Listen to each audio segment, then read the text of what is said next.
ಮೂರನೇದು,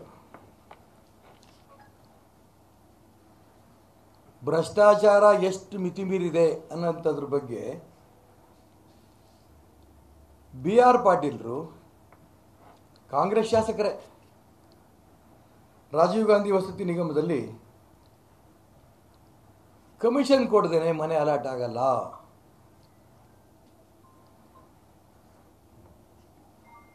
ಮತ್ತೆ ಅವ್ರು ಹೇಳ್ತಾ ಇದ್ದಾರೆ, ನಾನು ಹೇಳಿದ್ದಕ್ಕೆ ಇನ್ನೂ ನಷ್ಟಿಕಾನಾಗಿರ್ತೇನೆ,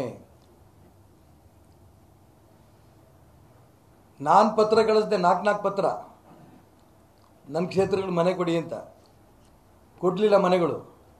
ಯಾರೋ ಗ್ರಾಮ ಪಂಚಾಯತಿ ಸದಸ್ಯರು, ಯಾರೋ ಗ್ರಾಮ ಪಂಚಾಯತಿ ಅಧ್ಯಕ್ಷರುಗಳು ಕಮಿಷನ್ ಕೊಟ್ಟರು ಅಂದ ತಕ್ಷಣ ಮನೆಗಳು ಕೊಟ್ಟಿದ್ದಾರೆ ಅಂತ ಬಹಿರಂಗವಾಗಿ ಹೇಳಿದಾರಲ್ಲ. ಮತ್ತೆ ಯಾರು ಕಮಿಷನ್ ಕೊಟ್ಟು ಮನೆ ಹಾಕ್ಸ್ಕೊಂಬಂದಿರೋಂಥ ಬೆಳಿಗ್ಗೆ ಟಿ ವಿ ನೋಡಿದೆ ನಾನು, ಆ ಗ್ರಾಮ ಪಂಚಾಯತಿಯವರು ಹೌದು ನಾವು ದುಡ್ಡು ಕೊಟ್ಟು ಮನೆ ಹಾಕ್ಸ್ಕೊಂಬಂದಿದ್ದೀವಿ ಅಂತ ಅವ್ರು ಹೇಳ್ತಾ ಇದ್ದಾರೆ.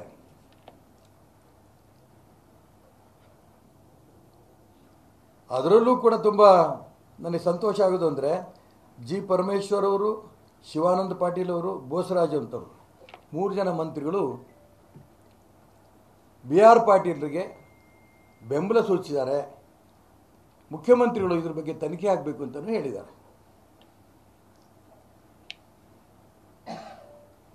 ನಮ್ಮ ರಾಜ್ಯದ ಕುಸ್ತಿ ಪೈಲ್ವಾನ್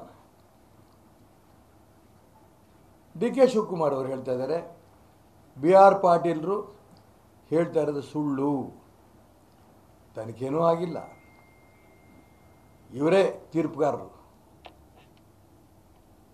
ಇಂಥವರು ಉಪಮುಖ್ಯಮಂತ್ರಿ ಆಗಕ್ಕೆ ಯೋಗ್ಯರಲ್ಲ.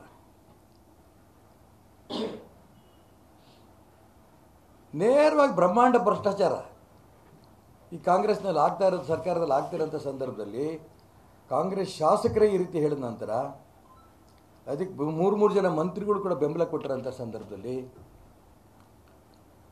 ಮುಖ್ಯಮಂತ್ರಿಗಳು ಇವತ್ತೇನೋ ನೆನ್ನೆನೋ ಹೇಳಿದ್ದಾರೆ, ನಾನು ರಾಯಚೂರು ಹೋಗ್ತೀನಿ, ಅಲ್ಲಿ ಕರೆಸಿ ಮಾತಾಡ್ತೀನಿ ಅಂತ.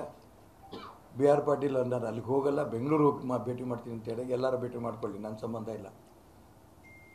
ಆದರೆ ಬಿ ಆರ್ ಪಾಟೀಲ್ ಅವರು ಏನು ಧೋರಣೆ ತಗೊಂಡಿದ್ದಾರೆ, ಮತ್ತು ಅವ್ರು ಹಿಂದೆ ಸರ್ಕೋಬಾರ್ದು, ಯಾವುದೇ ಒತ್ತಡಕ್ಕೆ ಮಣಿಬಾರ್ದು, ನಾನು ಅದನ್ನು ಹೇಳೇ ಇಲ್ಲ ಅಂತ ಮತ್ತೆ ಹೇಳಬಾರ್ದು, ಇದೊಂಥರ ಕಾಂಗ್ರೆಸ್ಸಿನ ಜಾಯಮಾನ ಆಯಿತು. ಅದಕ್ಕೋಸ್ಕರ ಇದೇನು ಮನೆ ಹಂಚೋದು, ಬಡವ್ರಿಗೆ ಹಂಚೋ ಮನೇನು ಅದನ್ನು, ಅದರಲ್ಲೂ ಕಮಿಷನ್ ತಿಂತಾರೆ ಅಂತಂದರೆ ಇವ್ರ ಮಕ್ಕಳು ಮರಿ ಉದ್ಧಾರ ಆಗ್ತಾರ? ಇದು ಬಿ ಆರ್ ಪಾಟೀಲ್ ಹೇಳಿರೋದು ಅವ್ರ ಕ್ಷೇತ್ರದ್ದು.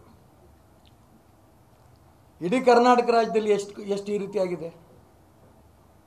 ಇಡೀ ರಾಜ್ಯದಲ್ಲಾಗಿರೋಂಥ ಈ ಒಂದು ಮನೆ ಹಂಚಿಕೆಯಲ್ಲಾಗಿರೋಂಥ ಅವ್ಯವಹಾರ ಬಗ್ಗೆ ತನಿಖೆ ಮಾಡಬೇಕು.